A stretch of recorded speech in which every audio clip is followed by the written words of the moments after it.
Hey guys, welcome to today's video. So today we're going to be talking about an interesting topic, and we're going to be talking about the reasons or some of the reasons why women struggle to care for themselves. All right, so before we go into the video, if you are new to my channel and this is the first video of me that you're seeing and this is your first time stopping by, thank you. Thank you for stopping by and checking out my content. I do create content on self-confidence, self-esteem, femininity. Woo! That one is huge. And of course, videos like this on self-care and things like that. So I do hope that whatever it is you're looking for my channel, I do hope you find it. All right, so let's get into today's video. So one of the things that as a woman that I've noticed about us is our struggle with self-care. Like there's so much of that excuse me. There's so much of that information and content out there. But I still see and hear women, right? I converse with women and we still struggle with that, right? So why is it? Like, what is it about us that causes us to struggle with self-care? So one of the things that I've noticed is that a lot of us women have been programmed. We've been programmed to have this sacrificial Matyr mindset. So what does this mean? This means that a lot of us grew up seeing womanhood as this role where you are sacrificing your life for others. So you are doing everything for others other than yourself. And so what that tends to do is that when you now hear, oh, care for yourself, self-care, things like that, it messes with your brain. Because your brain is like, but girl, we've been doing this for so long. We know that that is bad. We know that womanhood is about caring for others other than ourselves. That's what we think, of course. So we struggle with receiving that information. And a lot of the content out there, what I've noticed is that, a lot more has to be spoken about women, especially the modern day woman, being able to be in a position where she can receive that information. And I hope that we share in this video today. You can do it. Girl, you can do it. So all of this that I'm saying is that if you have your mindset programmed in such a way where you did not see a woman in your field caring for herself, you're going to struggle with caring for yourself regardless of the information out there. Information is not embodiment. You still need to do the work to become the thing, right?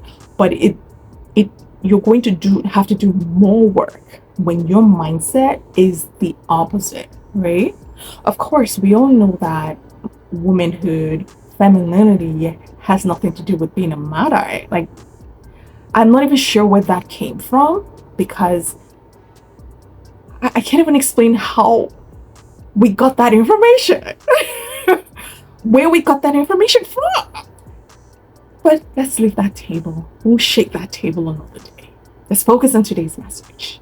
Is if you are finding out that you struggle with self-care because you think that the women who engage in self-care are selfish and the women who do not engage in self-care are Matyrs and selfless, then one of the reasons why is probably because of your upbringing and the way that you were trained and brought up to see womanhood and femininity from a sacrificial, put aside your needs perspective in comparison to loving yourself and caring for yourself. Okay, so another reason that I've noticed across women as well, and this one is huge, this one is hidden and it's huge, is not feeling worthy of being cared for. And this one comes out even when other people are providing for you and wanting to care for you. But I've seen women struggle with that because they don't see themselves in a place that where they're comfortable with receiving that. Because of the programming that I talked about in step one, that actually messes with the way that you see yourself, messes with your self-esteem, messes with your self-worthiness. And so when you are in a position where people want to provide for you and take care of you and things like that, you may struggle with that. You may struggle with it because your sense of self is, you've put yourself on a lower pedestal where you're more used to being the one that's doing that for others, and now that it's time for them to do that to you, it makes no sense. That's how it feels like. It makes no sense, and you don't feel worthy of that energy, of that providing, and that self-care that's supposed to come to you. So yes, that is another reason as well. And a final reason that I wanted to put out there that I noticed is fear. Just the fear of uncertainty of what's going to happen if you start caring for yourself, right? One of the huge fears could be that, people may call you selfish, people may call you lazy, people may say you're a bad mother. You may feel that you may be a bad mother, a bad wife, a bad sister, a bad aunt. If you start caring for yourself, you may feel like you're taking or you're a taker instead of a giver, right? And you can see all of these things that I'm calling. You can see how right now it sounds ridiculous, like Amy, like really, that's so ridiculous. Who thinks like that? Lady, a lot of women do. Girl, a lot of women do, but they don't know it. It's a script that's playing in their head, like, don't do it, this thing is going to happen, people are going to judge you, people are going to say this about you, you're used to being the nice girl, all of a sudden now you're caring for yourself, oh my gosh, people are not going to like you, right? So you have that fear playing out, and when you settle back and dial down and say, what is it about me that is feeling so fearful when I start to care for myself? Then you're going to start unwinding the reasons that I gave you. Like, you don't feel worthy of it because you were told that when you were growing up, you're told that a woman is supposed to be of servitude to others, and that's it. And therefore, if you go against all of that, then it means you're a bad mother, or you're a bad wife, you're a bad sister, a bad aunt, bad person in the world. So therefore, let's not do this. You ladies see how all this works? Yeah, that's it. And when you are able to get to a point where you're able to discern all of this for yourself, it's going to be able to make it easier for you to be able to engage in the habits and the practices where you can relax and start to care for yourself. If I haven't said it before, I'm going to say it. You caring for yourself is not just a gift to you. Like, I'm not coming on here on YouTube and say, oh, care for yourself because, like, you don't know me. Or maybe you do, I don't know. But it's a gift to the world. Like, you have no idea. You have no idea the gift that you were giving us in the world when you care for yourself. You have no idea. The fact that I'm able to care for myself is why I'm being able to show up on YouTube for you ladies.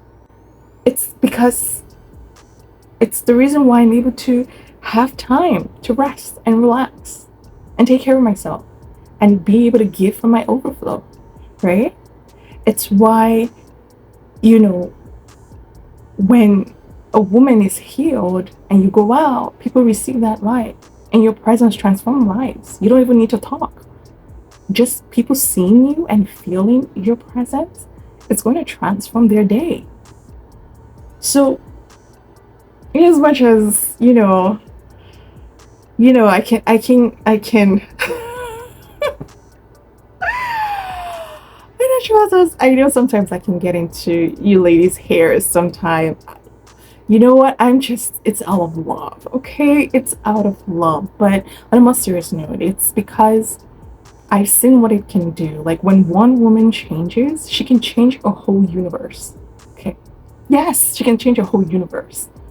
So it's important. It's really important to me that, you know, you're starting to receive the message that your transformation is important. I care about it. The world does too. Okay. All right. So that's it. That's all I had. That's all I wanted to share to you ladies today. Other than that, I will see you in my next video.